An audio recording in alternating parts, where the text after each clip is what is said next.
诸葛青，这就是你来找我的真正目的吧？无论用什么借口都好，你想再看看封后奇闻？没什么变化呀。他这边。好了。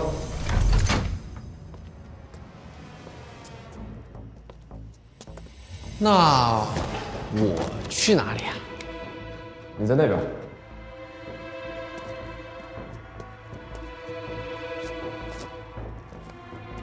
开始吧。题字：爆炎。金光咒。离字：萤火流光。遁甲出阵，归元阵。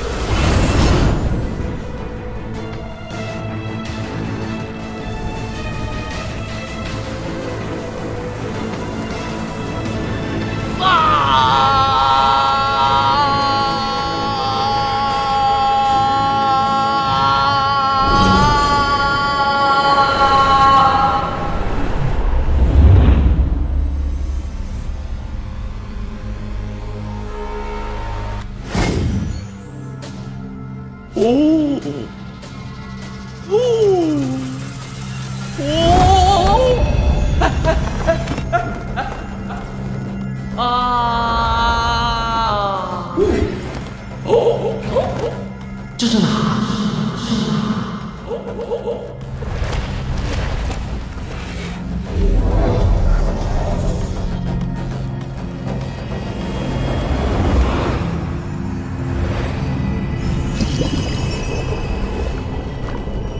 张楚南，你和老王现在都在我的内境。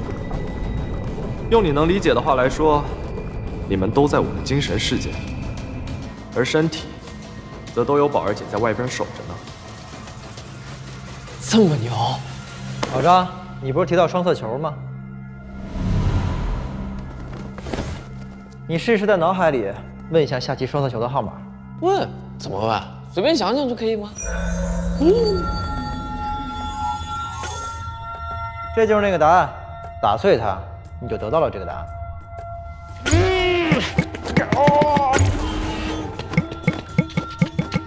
打不开呀！哎，你们俩打开是不是会比我简单啊？聪明啊！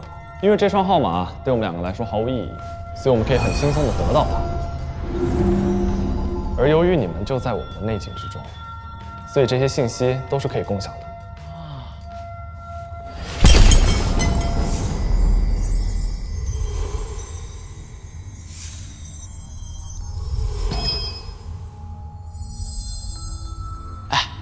如果我们把这个双色球号码告诉别人，会怎么样？这就叫7天，你的命运会被削减的，轻则遭遇各种不顺，重则横死。惩罚的轻重取决于你透露的信息对这个世界带来的影响。但如果你以模糊的暗语传达出去的话，也许可以减轻一点惩罚的效果。这就是为什么我们术士说话总是云山雾绕的原因。好了，老张，基本概念你已经了解了。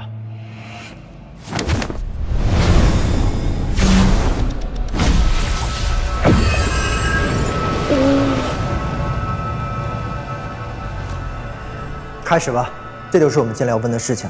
这次事件幕后指使的身份这么大，这看着就比问双色球彩票那个球大太多了吧？的确，不然也不会3个人一起进来了。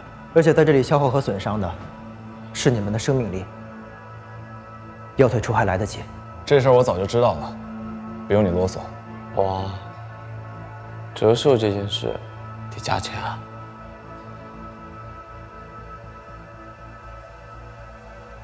开始吧，老张，你用雷法，全力攻击这个光球。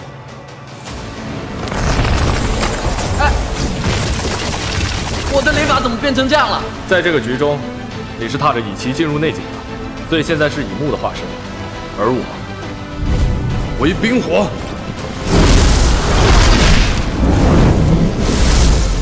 我为丁火。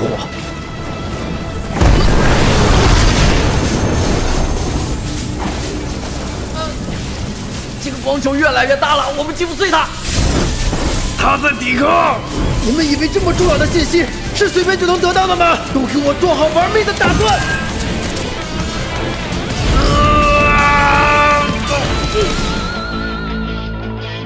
长村，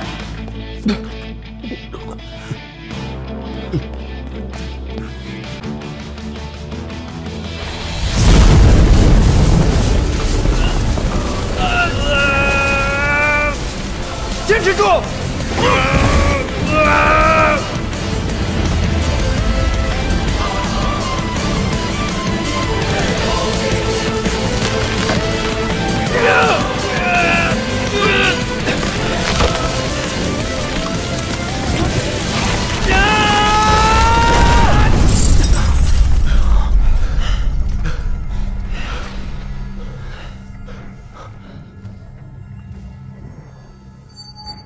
成功了！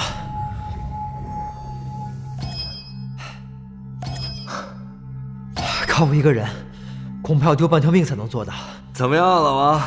见识到了吧？武侯奇门的妙处。老王，记得加钱啊！都知道了吧？幕后的黑手，数字门目前头号人物，师老之一，陈金奎。你们术士还真是轻松啊，轻轻松松就可以知道想要的答案。要不是你们带我进内境，恐怕我这辈子都不会有这种体验。我们要不趁着现在阵法还没结束，再多问几个问题？想都不要想！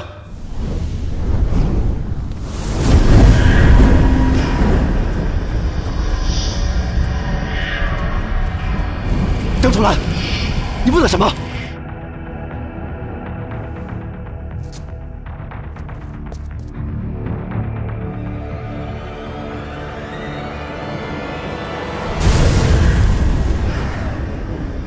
这就是甲申之乱的真相吗？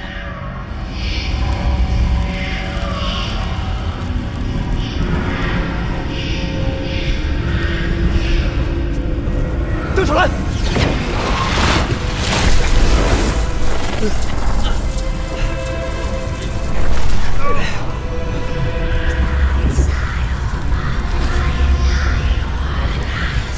张楚岚，停下！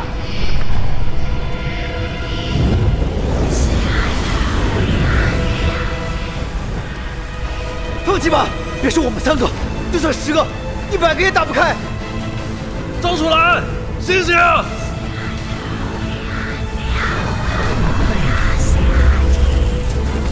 这家伙到底问了什么？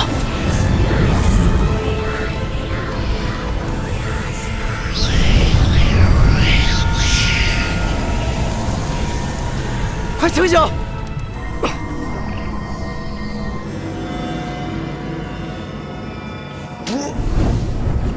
来了，3个全来了，赶紧把他们那起算过来。这个这样吧，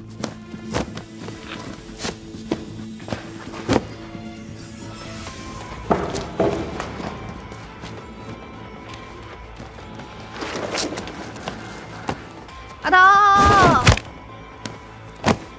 张楚岚，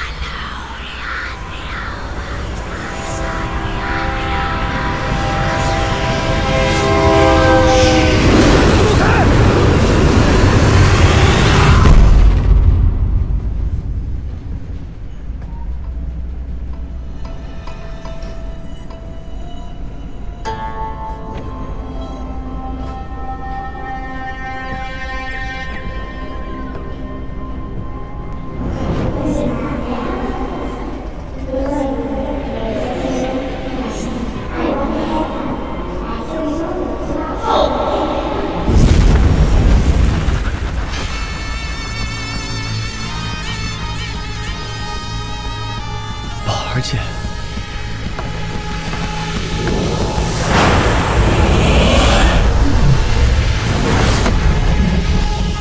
我去，什么情况？你终于醒了，快走！进来！啊！什么情况？啊！疼！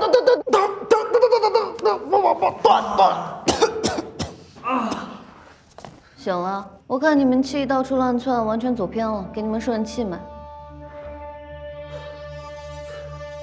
张楚岚，你到底问的什么呀？你差点把我们2个都害死，你知不知道？论你话呢？算了，老秦，把外行拉入内警，我没有责任。对不起，是我连累大家了。你没有受过奇门心法训练，被迷惑在所难免。如果我没有从内境中醒过来，结果会怎么样？如果你不清醒过来的话，咱们三奇的身份就不成立，我也就没有办法解除阵法。而你，如果执意去冲击那个答案的话，肯定会粉身碎骨，最后我们两个也会被那个答案给吞噬，沉沦在内境之中，变成行尸走肉。宝儿姐，幸亏你出手的及时，大恩不言谢。没得事。好了，不管怎么说，这次冒险还算值得。至少我们已经知道了面对的敌人是谁了。接下来交给我了，收人钱财，替人消灾。我的工作还没结束呢。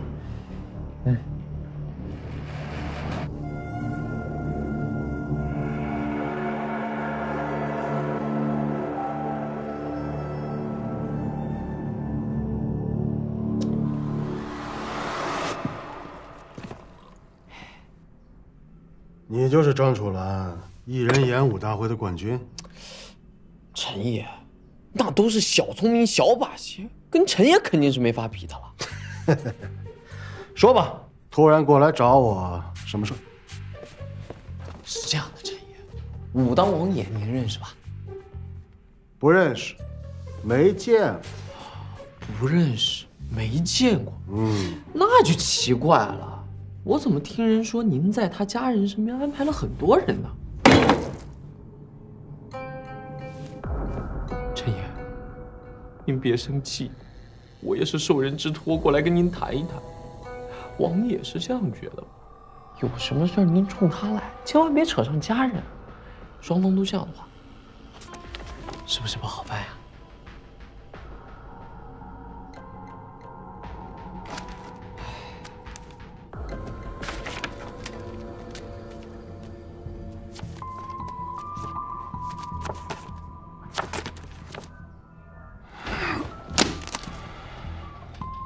陈爷，我再给您个建议，您要是真想跟王爷开战，那就去1对1，或者您喊50个人围殴他也可以，就是别扯上家人。对了，听说您那些朋友都挺贵的，把他们撤了吧。你们到底用的什么手段？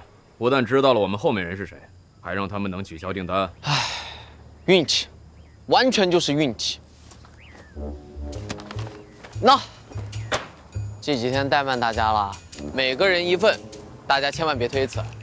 之前不管怎么对大家，那都是哪都通员工张楚岚干的。现在事情结束了呀，我们虽然谈不上交情，但绝对没仇。以后说不定还有求各位的时候。这些钱都是我们小王总给大家的一点心意，希望大家在这边玩得开心。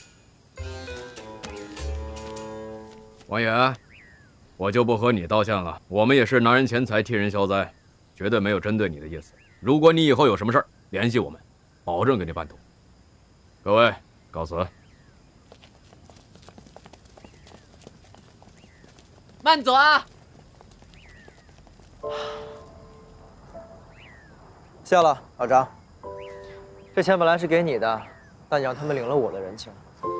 说实话，你还是给我上了一课。这都是小意思。哎，一会儿哪吃啊，宝儿姐？烤鸭。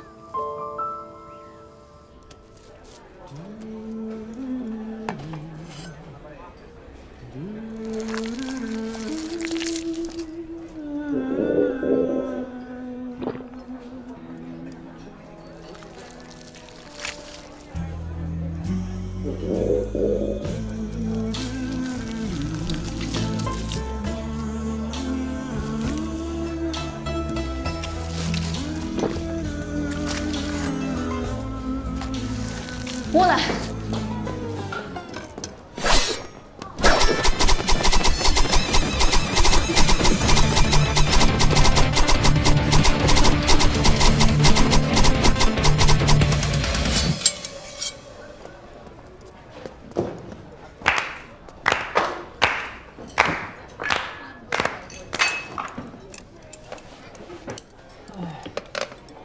终于玩活了，这么多天好久没有吃顿正经饭了。完活？完了？基本上啊，就差个收尾。就这么简单？那你还想怎么样啊？冲进陈金辉家，杀他全家！我跟你说啊，现在双方都没有到图穷匕见的程度，正是各退一步的好时机。他会把人叫走，为什么？说明他也有顾忌，他有顾忌就好办。论实力，你比陈金辉强，但你有没有想过，为什么这次你这么头疼啊？因为你碰上的是个无赖。什么是无赖？为达目的不择手段。所以他玩你们这种，就是想怎么玩就怎么玩。但如果无赖碰上了无赖呢？在双方没有撕破脸皮之前，大家都会谨慎起见，因为一旦撕破脸皮，那就是一场比谁更没有下限的较量。所以啊，为了保护你家人，你必须告诉他们，你也是个无赖。这件事情结束之后，离开家，随便去哪都行。你不可能一个人护住你们全家人的，反而会让别人看到你的弱点。所以离开家，把会的工作交给别人。我倒是这么想过，可是我交给谁我才能放心呢？看我干嘛？老青，我看你也挺闲的，要不来我家做个兼职？不行。这样吧，我给你推3个人选。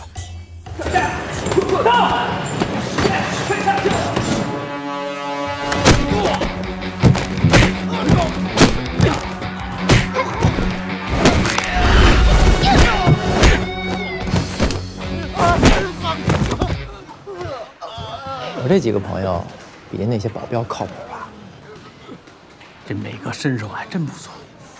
那您考虑考虑，把他们请过来。个高那个就当您的贴身男保镖，那个女孩当我妈的贴身女保镖，个矮那个保护一哥全家。你安排的这么好，是不是又打算出去啊？早几年，你大学一毕业就要出家，气得我狠狠地打了你一巴掌。盼了你这么久，你终于从武当回来了，结果呢，还是留不住你。爸，那您要是还不解气的话，要不你再给我一巴掌？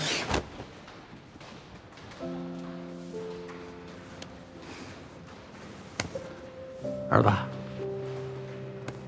你长大了，自己的路呢，自己走。爸，就求你一件事情，出去啊，遇到什么危险、麻烦，千万不要自己扛着。回家有老爸呢。得嘞，老爸。其实我知道您有钱有能耐，但像豪车、豪宅这些我真用不上。您还是留给我那2个哥哥吧。是啊，所以我一直拿你没有办法。爸，您别这么说。其实我比他们更依赖您，因为有您在，才让我有了更多选择的自由，成为了我自己。爸，谢谢您。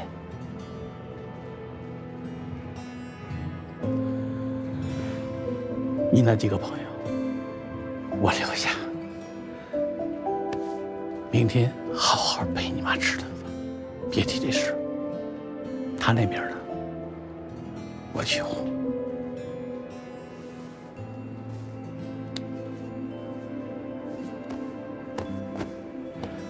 儿子，你呢，就悄悄走吧。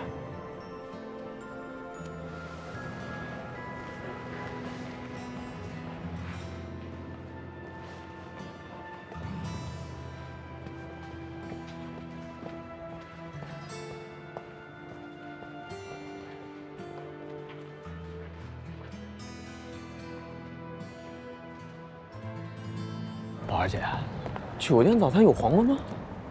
厨房哪里？你居然去人厨房了？领导等挺好嘞。你还当人面？张先生，您的车已经帮您停在门口了，这是您的钥匙。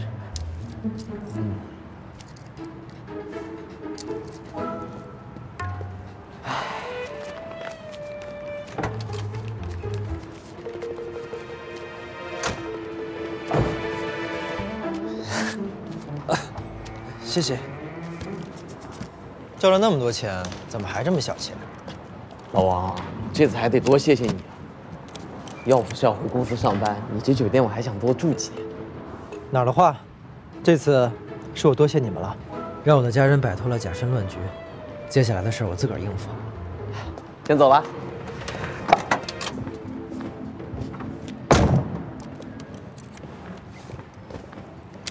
张楚岚，冯宝宝，有缘再见了。对了，多的钱我已经打回你账户里了啊！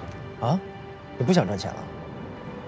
你都带我进内警了，是我自己没本事要不到答案，你又不欠我，以后再见就不知道什么时候喽。嚯，我这都多少年没见人摇过车窗了？那我再给你摇一次。得了，快走吧你。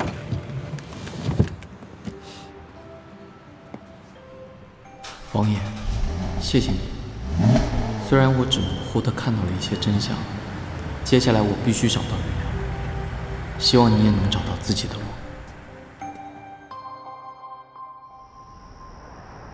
那两怪胎已经送走了。突然清静下来了，还真有点不习惯。你呢？你打算回去吗？不回去，我得到处去逛逛。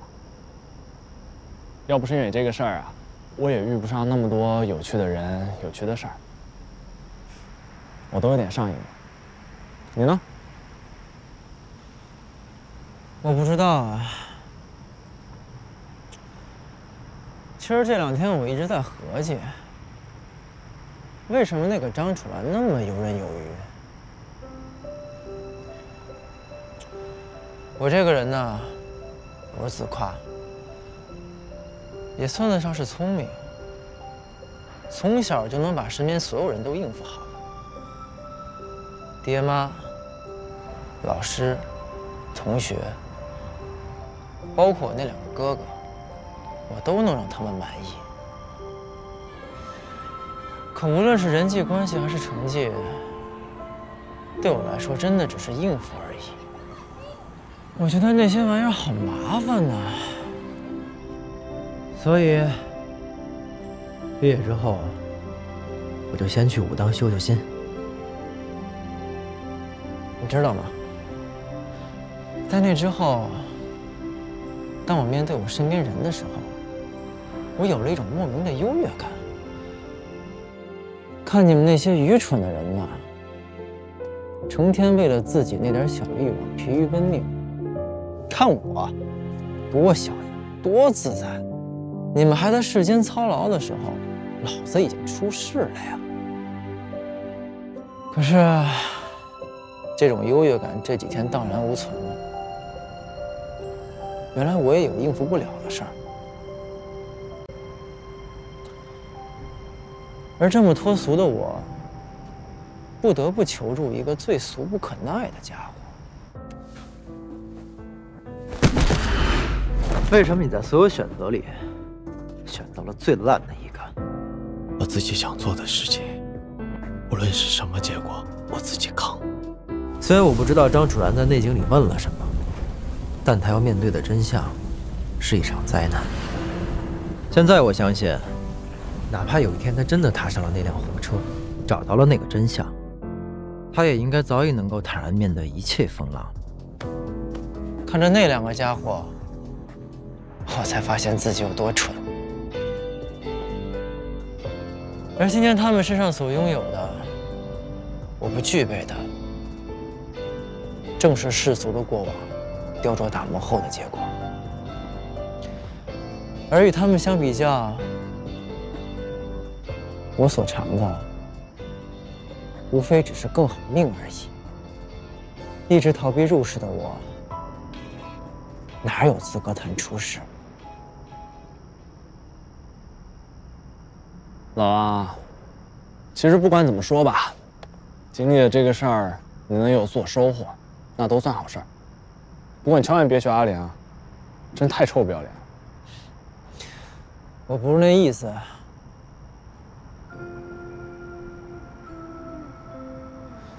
其实我在想，太师爷让我离开武当，或许是另有深意吧。我也出来吧，做个行者，看看自己到底几斤几两。我的离开，也能让我家人的生活回归平静。走了。就这么走了？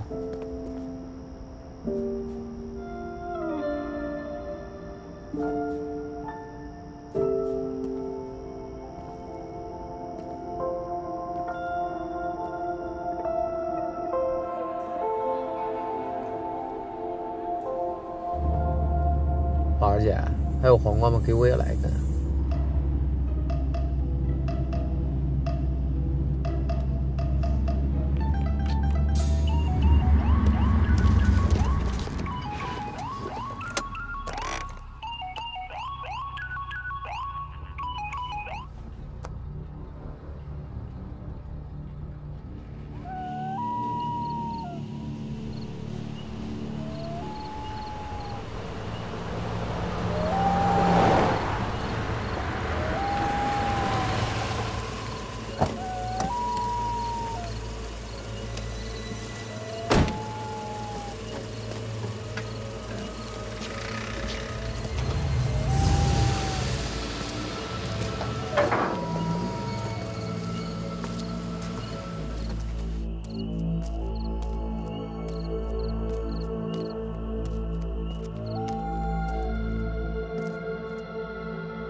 是我。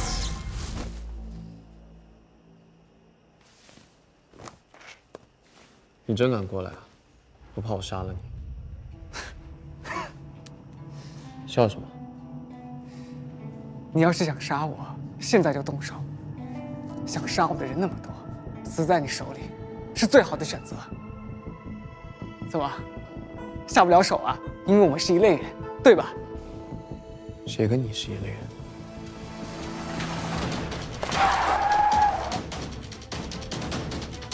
你阴我。我掌握了关于877的秘密，交出来，我情无不可。我去！看什么看？我也是要脸的。我偷偷出来见你这个人渣，当然要做准备了。你还是没变。这是你爷爷和我重要的记忆，假身之乱的真相就在这里，但是只能我来解开。我交给你，不是因为信任你，而是你一定会来找我。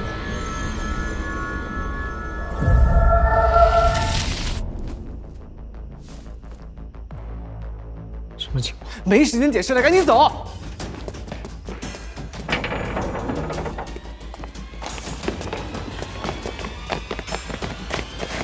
跟头追！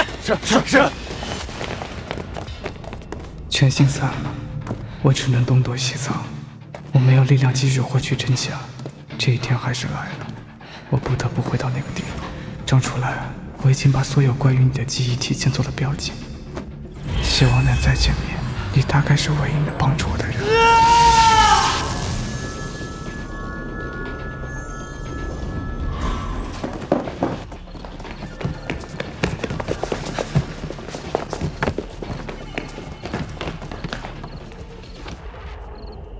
怎么着？还跑吗？好久不见，公哥。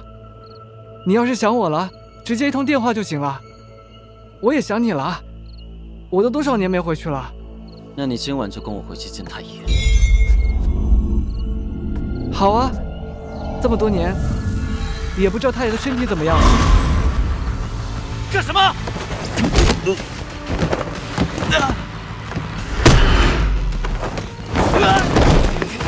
别打了！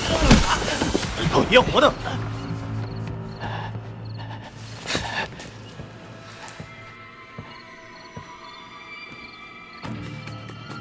你以为这样就能逃得掉吗？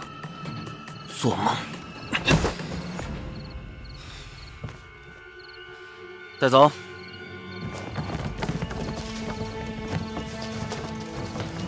天师爷竭力想要守住的那个秘密，终究还是守不住了。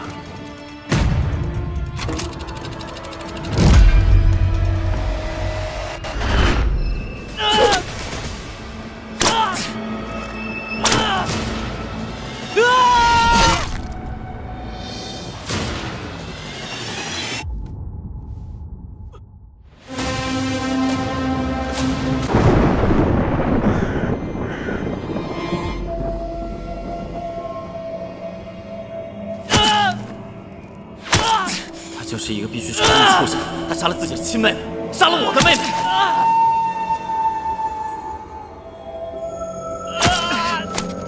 说不说？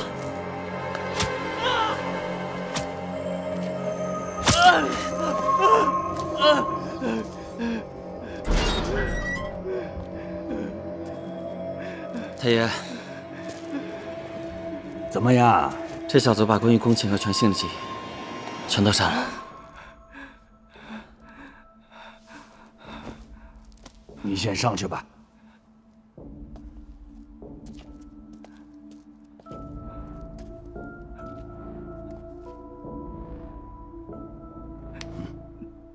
丽丽啊，你小子嘴硬得很呐！赶紧把张西陵田径中的记忆交出来。这八戒记到底说的是什么呀？当初从吕家逃出去，求得全信的庇护。 背叛族门，罪该一死。但今天，只要你把八七记的线索告诉太爷，太爷保你不死。太爷，我当初跑出去，是因为所有人都冤枉我杀了小欢。这些年，我经历了很多事，撒了很多谎，但唯独在妹妹的事情上，我说的是实话。小欢的死跟我一点关系都没有。 我是看着你们这些崽子长大的，你是什么样的人，我很了解。就算是你杀了小欢，我相信那也不是故意的。我没做。大兴地利，我不希望你是凶手。我们吕家的每一滴血，哪怕是你这荒唐的家伙，我都是格外珍惜的。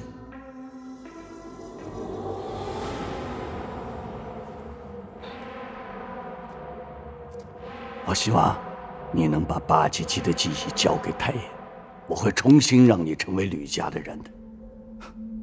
太爷，你愿意把你知道的事情都说出来吗？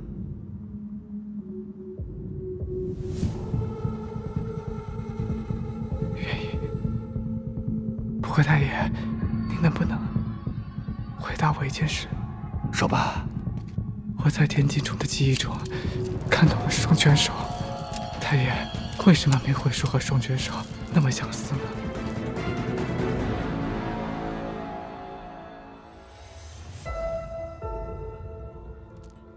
你都看到了什么？这可是我们吕家最大的秘密啊！你现在已经长大了，也应该知道了。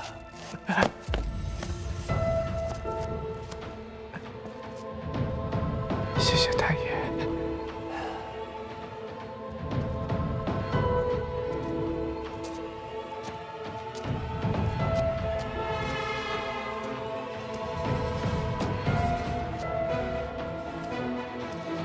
蕾蕾啊，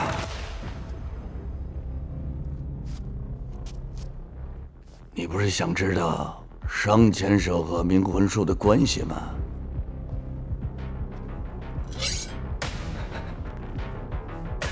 太爷，我现在就告诉你。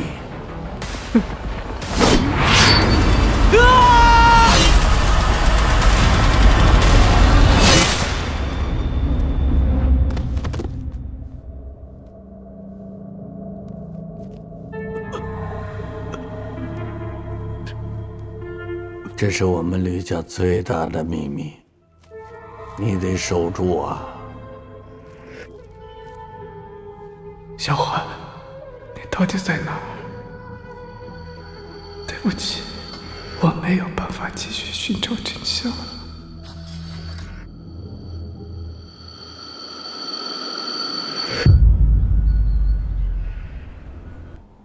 哪儿的通快递最近出现大规模送件失误，引起大量消费者不满。作为一家老牌快递公司，究竟将消费者权益置于何处？女士，消费者都在等待回复，您能回答一下吗？这次事件给公司形象造成了极大的负面影响，公司决定停业休整3天。楚岚，楚岚。 怎么了，三哥？开会呢，能不能认真一点？刚刚讲到哪里了？停业3天。太好了，三哥，这几天我被客户是连打带骂的，终于可以休息了。行了，散会吧。楚岚宝宝留下。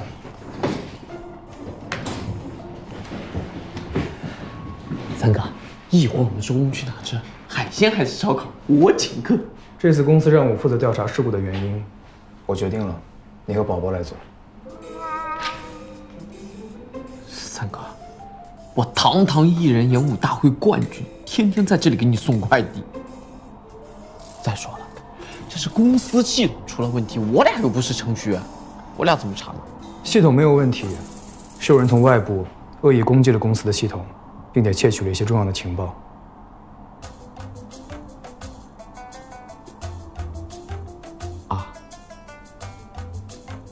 反正我刚刚说过了，这次影响非常恶劣，公司高层可都盯着呢，你们俩不要给我掉链子啊！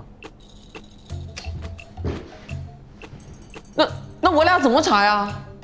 我给你们俩找到帮手，他会联系你们的。嗯，我可以看看这个吗？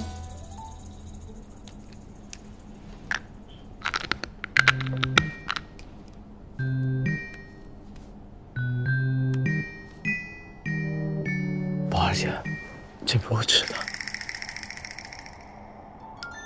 真硬。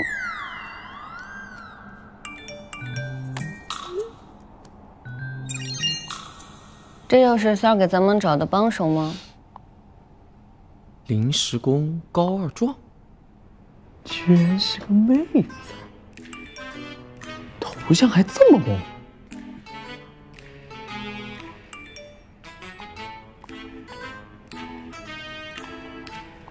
方不方便电话沟通？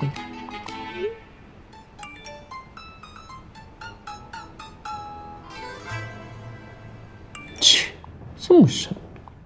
宝儿姐，我们走。嗯。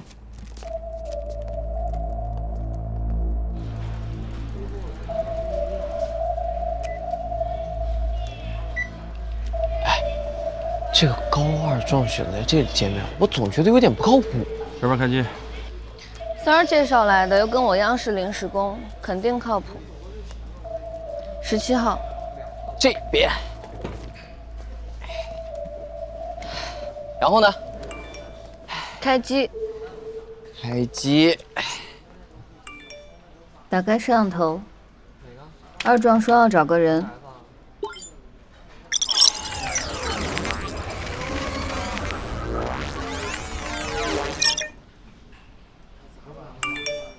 秦鹏，23岁，程序员，艺人。就是这个人窃取了公司情报，我已经把他的信息发给你们了。晚点你们把他带到公司问话，看看他背后的人是谁。所以我们就是过来替你开个机，这就完事儿了。对啊。你是没钱上网还是未成年啊？哎，就这么一点小事，为什么要我俩跑一趟？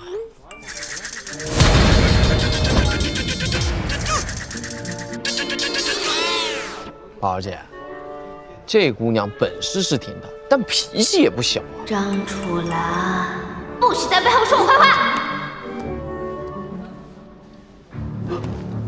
宝儿姐，她就在我们身边，她听得到我讲话。别找了，张楚岚，我就天。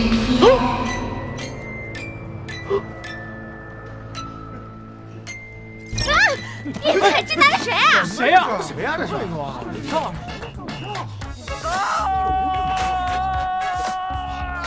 奶奶，我错了，行吗？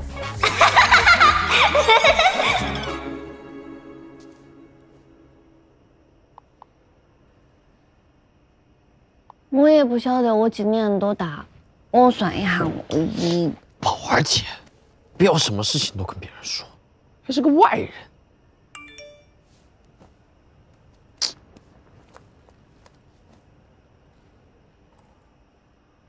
把手机还给宝儿姐。就你本事大是吧？啊！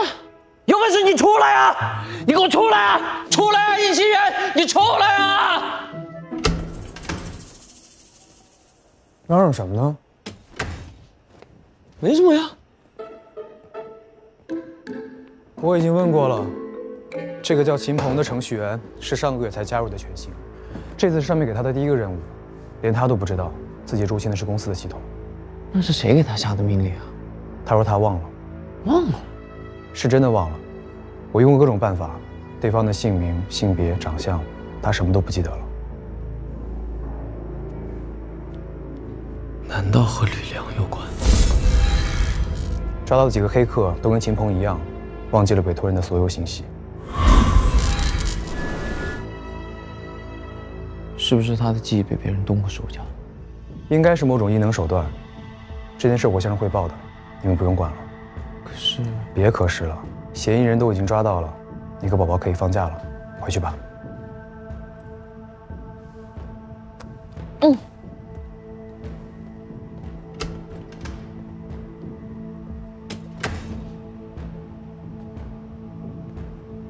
你也回去吧，继续调查秦鹏的记忆是如何被抹除的。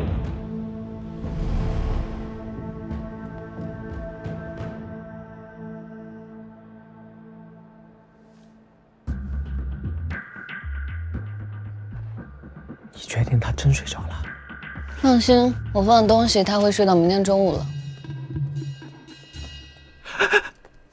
宝儿姐，不吃五花肉就没事。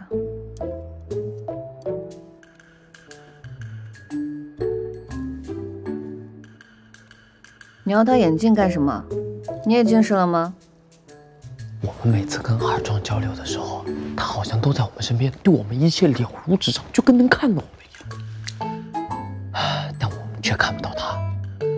能跟他交流的只有3个，所以根据我的推测，3个肯定是有某种方式跟他联系。我观察了许久，终于让我找到了。这个就是跟二壮交流的奥秘。让我看看你这个高二壮到底长什么样子！哎呀妈，张楚岚，你戴眼镜也太丑了！你戴眼镜咋这么丑呢？你果然不是人！你才不是人呢！你在跟我说话吗？不是，我的意思是，你是 AR 还是人工智能，或者是宠物小精灵？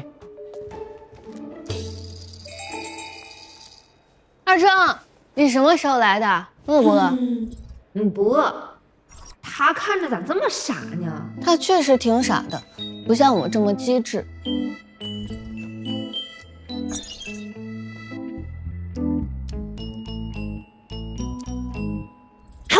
我，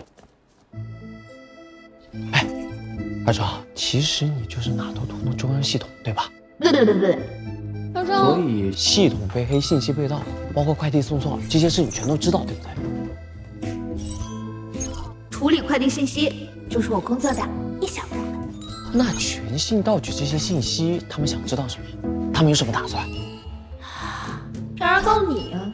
二壮，有啥好处啊？你想要什么好处啊？这可为难我了。那这样吧，选一个你最爱吃的，给我描述一下味道，越详细好。不是在逗我吧？小郑，你看我都这样了，那我也吃不了东西啊，你不愿意啊？那我走了。哎，别！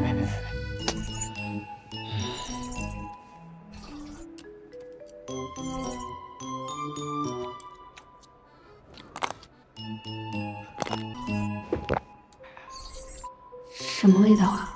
有点咸，就有点咸呢。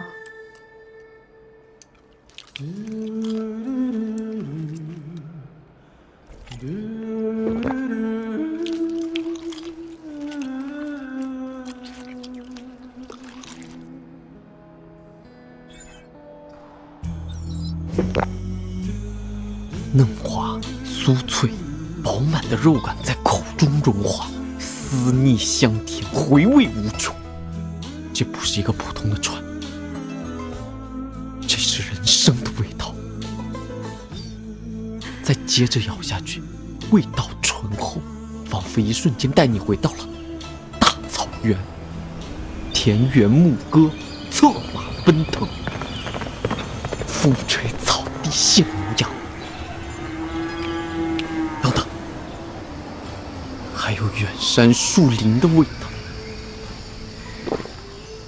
哎，小崔，这个羊肉串的味道，可以了，终于感受到食物的味道了。那我就勉强告诉你吧，这次全星偷走的那份资料呢，是关于8奇迹创造者的，里边呢有他们的身份信息，还有生辰下落啥的，反正死的活的都搁里边。他们要这个干嘛？那我也不知道啊，我就还知道一个消息，就是全星出了个新任掌门。新任掌门？他们之前不说是代掌门？是新任掌门，不是代掌门。什么代掌门、新任掌门？你说清楚点啊！你给我描述的呢，就够回答这么多问题的。再见。哎，你别，还真走了。全信掌门为什么偷走8奇迹的资料？这8奇迹到底有什么秘密？这要师爷没禁闭，我还能问问师爷。但现在师爷禁闭了，我问谁啊？哦，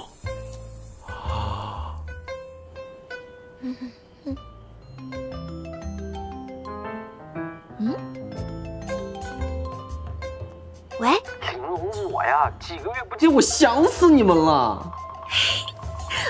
我也是。谁的电话？谁呀？楚岚。啊？什么楚岚？哎，你那么亲热干什么？你少搭理他！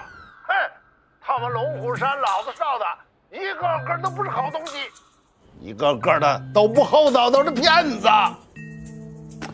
玲珑，你就跟陆爷说，我前几天见了我师爷了，我师爷也特别不好意思。这样，明天我去拜访一下陆爷，替我师爷道个歉。你是说你师爷真想跟我道歉？行啊，来吧，我看看你师爷怎么道歉。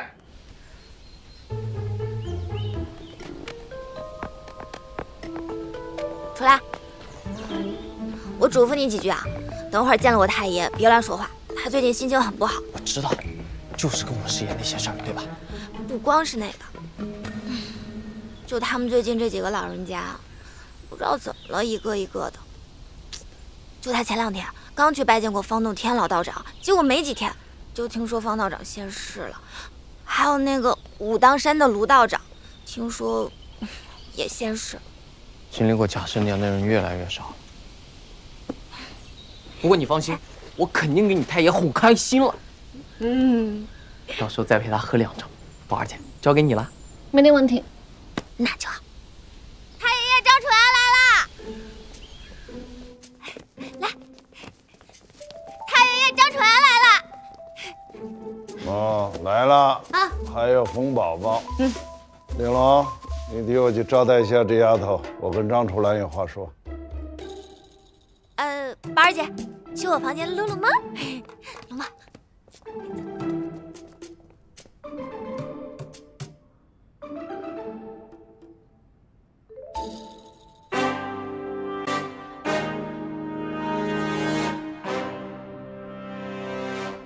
不愧是张之为一伙的，怎么看怎么讨厌。陆爷，陆爷，徐三、徐四都跟我说了，在甘北草原，什么石老见到我师爷话都不敢说。论豪气，还是得看我陆爷的。跟我师爷那是将遇良才，棋逢对手，大战了5天5夜都没有合眼，战天地，斗苍穹。行了，别碰我了！你师爷一巴掌我就挂了。我已经想通了，我不是气他打我，气的是他全不顾这些老伙计们，把自己封到龙虎山上。你说说啊，我都活到这把年纪了，我这还剩几个朋友了呀？你看看，就这几个人了。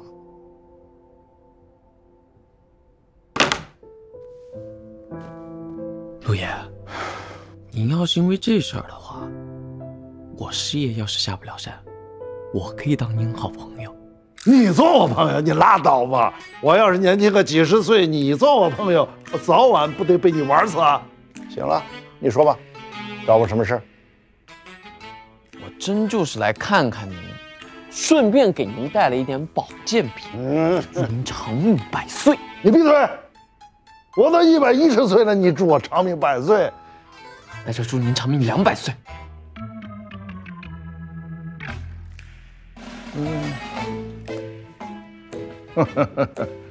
好，好，说吧，你想问什么？您这么敞亮，我都不好意思问了。本来还想问问，甲申之乱的事情，但是我知道您肯定不会告诉我，所以呢，我就想，那您能不能告诉我下八奇迹？你要说八奇迹，那还得从36贼说起。妙，妙，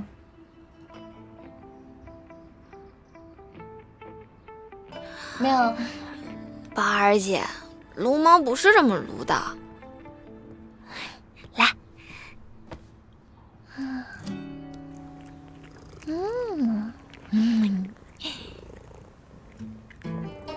这么简单吗？啊，宝儿姐，你们这次来找我太爷爷，是公司出什么事儿了吗？给我试试。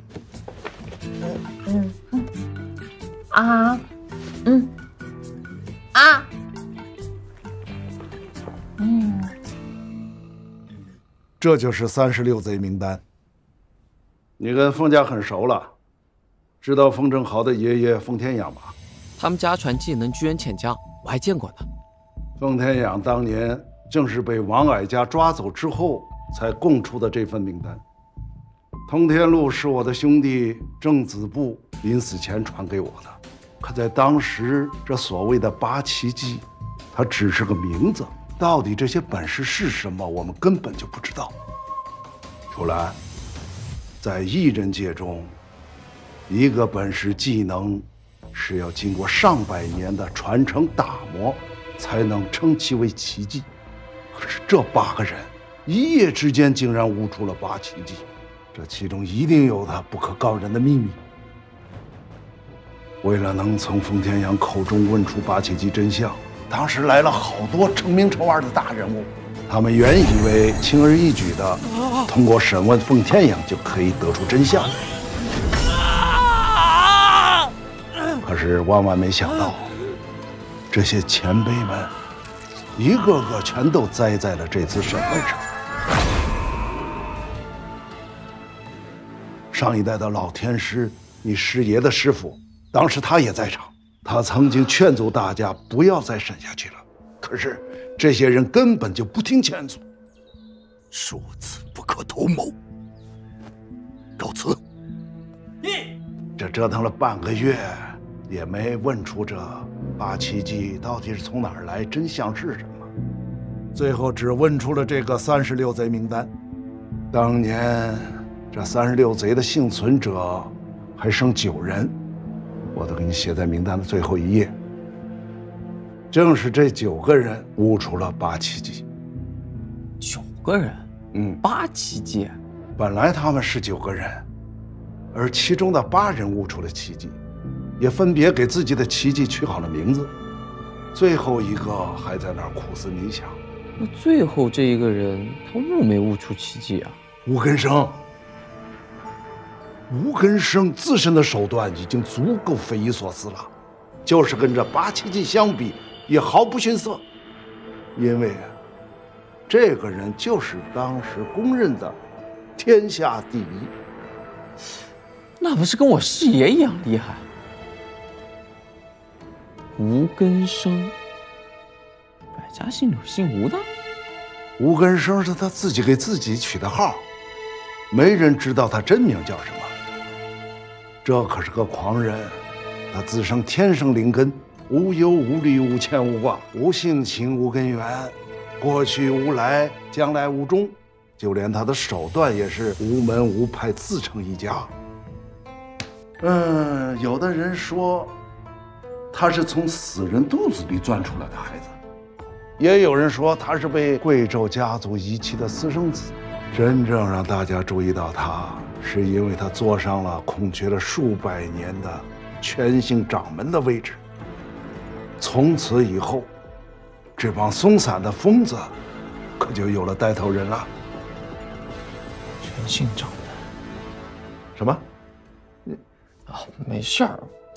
我们公司前几天系统被人黑了，经过调查，幕后黑手就是新任的全姓掌门，他还把我们公司的八奇迹资料偷走了。不对呀，这吴根生在甲申之乱之后就无影无踪，下落不明了。之后历任的全姓首领都只敢称自己是代掌门，从来没人敢称是掌门。那会不会是他回来了呀？什么？啊，我自己瞎说的。那这个人多大了？他比我还大10几岁呢。那应该是死了吧？我倒还真希望他活着。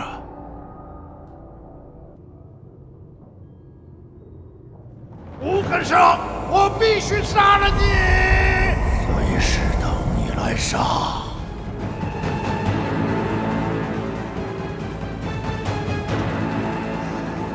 宝儿姐，玲珑，咱们吃火锅吧。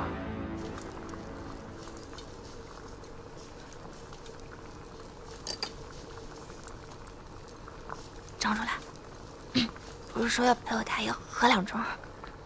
我一会儿要开车。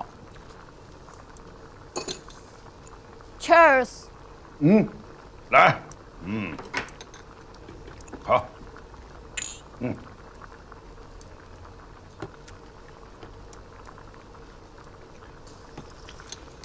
陆爷，这八奇迹已经现世了。周胜把封后奇门传给了王爷，郑子布的通天路传给了您又传给了张灵玉。封天养的居元潜将封家和王家都使用过。这3奇迹已经被世人所知，但未现世的另外5种奇迹：端木鹰的双拳手、马本在的神机百炼、古奇亭的大楼洞关、阮峰的6股仙贼，还有我爷爷的气体源流。这5种奇迹都是什么本事啊？当年这8个人悟出8奇迹后，他们相互之间只是透露了名称，至于各自是什么本事，他们之间也都不知道。陆爷，那当时艺人界像您这样的能人那么多，为什么偏偏是他们8个悟出了8奇迹？我倒是听封天养提到过，他们悟出8奇迹的地点是一个叫24节谷的地方。他还说到，那里曾经有仙人飞升，还留下了一个极其神妙的气局。气局？对，就是通过人力布置，改变气的流动，从而达到奇异的效果。他说这个24节谷能逆天改命，让人起死回生，甚至白日飞升。起死回生？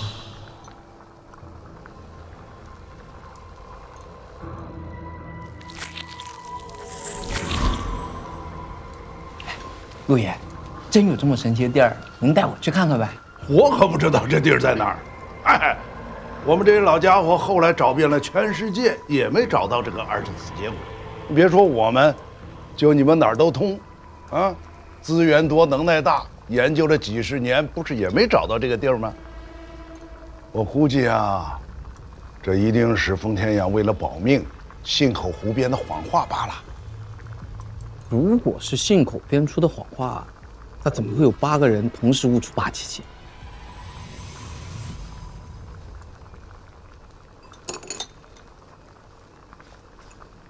陆爷好。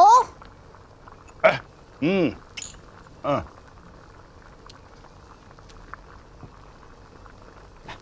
对了，陆爷，您刚刚不是说审封天养的时候什么招都用过了？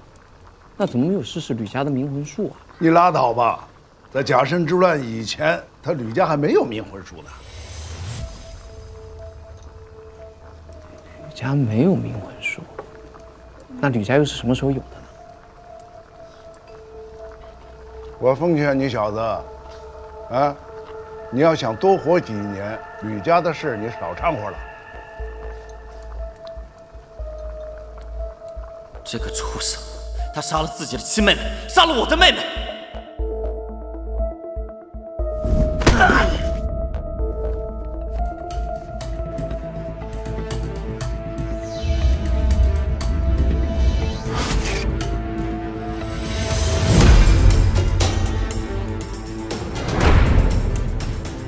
吕家问题很大，涉嫌多宗违反艺人管理条例的案件，但我们脑周通一直找不到直接证据，你们一定要小心。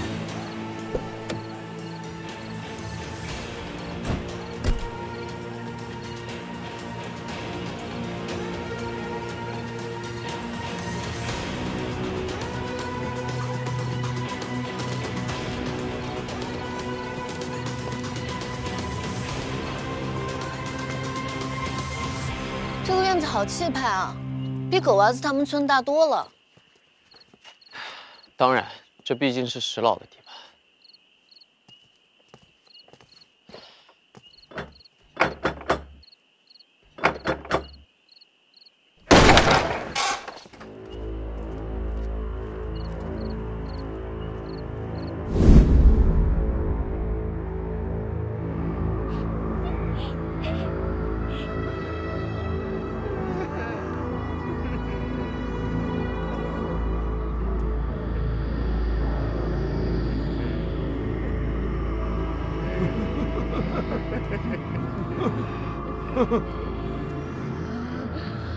都这么晚了，这些人不睡觉吗？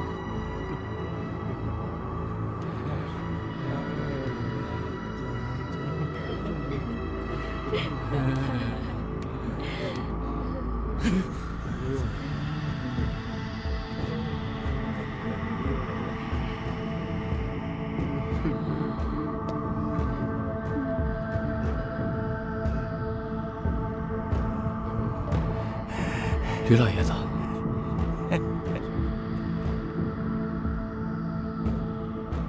吕老爷子，发生什么了？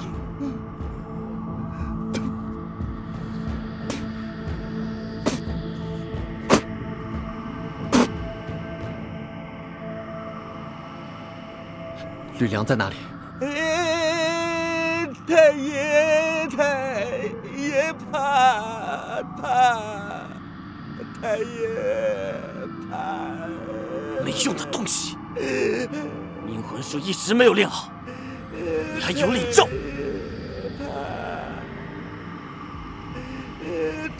这是啥地方？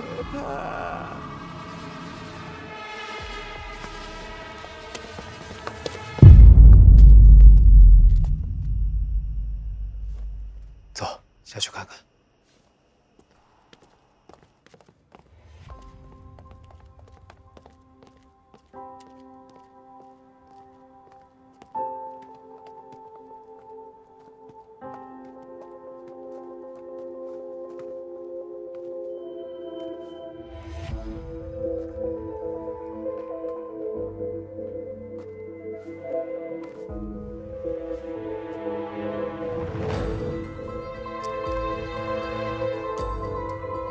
我好像在哪见过这个。这是吕梁的眼睛。那他人呢？我亲眼看见他被吕家人抓走了。这是你爷爷和我重要的记忆，甲申之乱的真相就在这里，但是只能我来解开。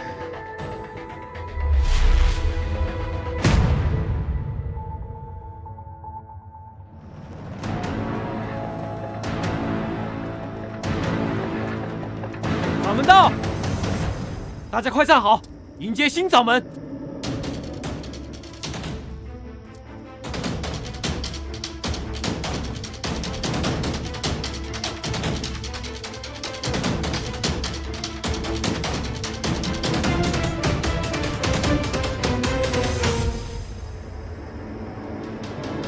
各位，我已经拿到了8奇迹的核心信息，想不想和我一起重现一个真正的全系？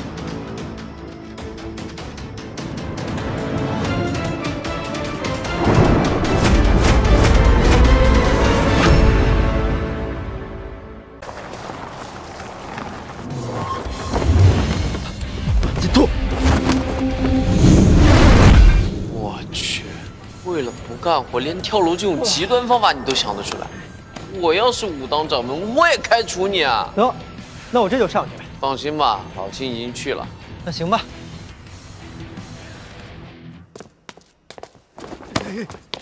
11个，宝儿姐，这11个人送回公司也是功劳一件吧？嗯。你这么横，应该是领头的吧？这样，你告诉我谁让你们来的，我就让你们回去。小毛孩子，你少跟我来这一套。做我们这行的，讲的就是个信用。告诉你，那我以后就甭混了。我不说，你能拿我怎么着？我能拿你怎么着？宝儿姐，告诉他我能拿他怎么着。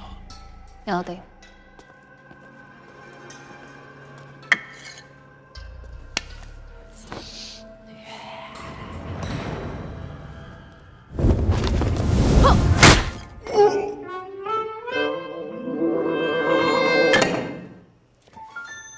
84。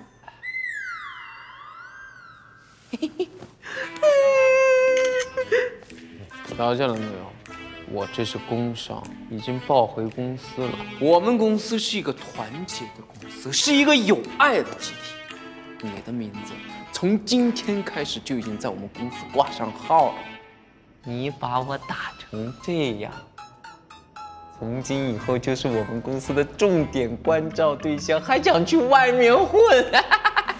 你这是诬陷！哦，诬陷！你是一开始就知道他这么贱，才让我找他的吗？我哪知道啊？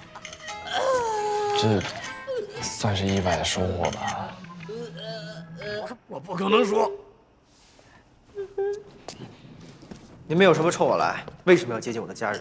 王道长，我们还没对你家人动手呢，急什么呀？你还敢动手？说，是谁派你们来的？外面还有几个同伙？你说不说？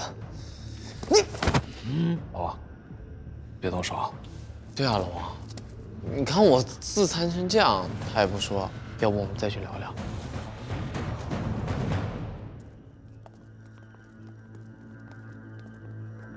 现在要想找到幕后黑手，你俩的内景是不是得拿出来用一用了呀？你们俩啥表现啊？我又说错话了？你说的没错，这是我的事儿，应该由我一个人来扛。别呀，要那么轻松能扛下来，你一开始就这么做不就好了吗？一起吧，把阿莲也算上，咱仨一起扛。一起？你逗我呢？不是啊，你们能不能算出来，给我个准信儿啊？老王，你能把4盘都归正吗？能。你说3人一起是什么意思？3个人一起怎么占卜？原来也有你不会的事儿啊！这个呢，就是我们武侯家绝学了。我们老早就发现了，内景并不是所有术士独有的，进入内景之后，都是相同的。宝儿姐，一会儿你要守好我们3个，还有啊，别让那边人跑了啊！好吧。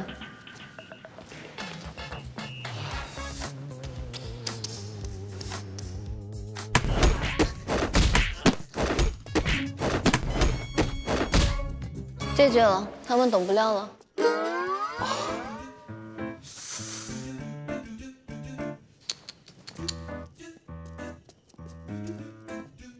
我好喜欢宝儿姐的风格，走吧，我们找一个空旷的地方。